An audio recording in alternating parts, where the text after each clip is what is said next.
So Josh, we want to get to know you a little bit better, so we're going to start off with some quick fire questions. The first cool. one is your favourite food and who makes that?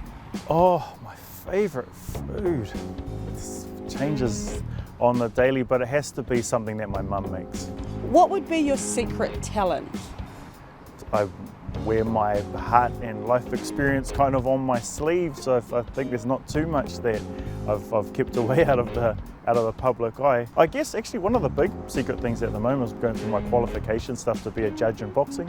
You know, I've been a huge supporter of the sport, former coach, former fighter, used to run Patutai boxing. I've always wanted to give back to the boxing community, so judging is probably the secret talent thing that I have coming up, I guess. Are you an early bird or a night owl? I'm a bit of both. I don't sleep that long at night. Like I sleep anywhere from on average about 6 hours a night. So I'm up pretty late and then I'm also up pretty early. I guess it's the only way I can kind of smash out all of the mahi that's in front of me in my role and as a dad and things like that. Yeah. If you could write a book about anything, what would that book be about? Oh man, great question. What would that book be about? If I could write a book about anything, it would be probably some kind of anime, futuristic kind of cyberpunk deal in regards to like the Māori battalion, but like this Māori battalion, kaupapa Māori, atua Māori kind of slant. I think that would be really cool. That would only have an audience of one though, probably just myself. If you could sum yourself up in one word, what would that one word be? Dedicated. Yeah, dedicated. If you had a magic wand and you could wave it over Tairāwhiti and fix one thing, what would that one thing be? Absolutely would be our roads. Absolutely would be our roads and our transport network. You know, I'm not just talking about, so when I say transport network, I'm not just talking about roads, I'm talking about rail infrastructure that connects us here over to Wairoa, up the coast, across even over to Opotiki. You know, this Gizzy's a special place, but we're surrounded by three gorges, you know, three really treacherous roads in and out of the entire coast. So it would be our connectivity that I would magically kind of heal for us, I guess. Tell us why you're running for council again. Couple reasons: consistency, and I'm a really hard worker. You know, like I've always been a hard worker, but now I still bring that and this seasoned experience, which I feel is very rare for, like I'm 41, you know, like I feel it's very rare for someone that's my age. I've still got a lot of energy, a lot of enthusiasm to do the mahi. So yeah, that's why I'm running again for my fourth term. If you get re-elected, what would be your number one priority? Transport network would be our number one priority, but closely linked with that is actually climate change. They go hand in hand, you know. Those two things together would be my number one priority. In regards to climate change, what can council do to help limit or slow it down? In regards to actual climate change, it's reducing our carbon emissions, our carbon footprint here on the coast. We've got some really great things that are coming up in regards to our emission reduction, but I think the more future focused thing is actually the central government have released the climate adaptation plan, right?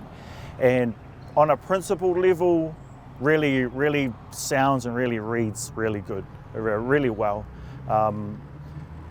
You know, like you take the fact that I'm an East Coast boy out of reading that and you go, oh man, this is really sensible, it's really good ideas. But you put the fact that I'm a coastie here, you put the fact that my grandparents are grew up at Waipiro Bay, and the fact that I've connections all up and down the coast, it's an easier said than done kind of plan. So I think council will have a strong role in advocating for our communities to be able to create their own pockets of what that climate change adaptation will look like. You know, at the moment, a lot of central government kōrero was about climate change, so coastal retreat.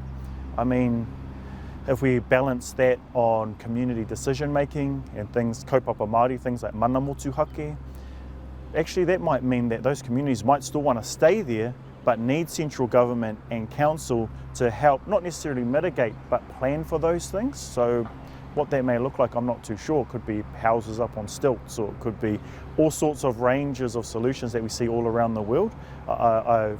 yeah, I think that will be council's biggest part to play in regards to climate change. What is the most proudest moment for you on the council? Yeah, man, they were so few and far between when I first got into council. My first proudest moment was being part of the decision to officially oppose deep sea oil drilling as a council. It's crazy, you know, up until that time, Gisborne District Council was actually in favour of deep sea oil drilling, which is just blows my mind. But that was a small, rare win in my first term in council. But since then, there's been quite a lot, quite a lot of change that I've really been proud of. But I'll probably pick that as my most favourite one, because that was the first one, you know, and you have to cling to those wins in order to kind of keep wanting to persevere forward for the community. Who do you think are our at-risk communities in Tairāwhiti, and how can council help them? Yeah, I think our most at-risk communities in Te Tairāwhiti are our isolated communities, and there are lots of pockets of those communities all up and down the coast, but then we also have some of those communities here in the city. Elgin is a prime example of that. You know, like even though Elgin is in the city, it's boxed in and cut off on all sides by railway lines and state highways and all of this roading infrastructure and industry. That's literally an isolated community that's inside of our city. In terms of council being able to help those communities, advocacy, funding, being smart and agile with things that will help those communities connect up to us, you know.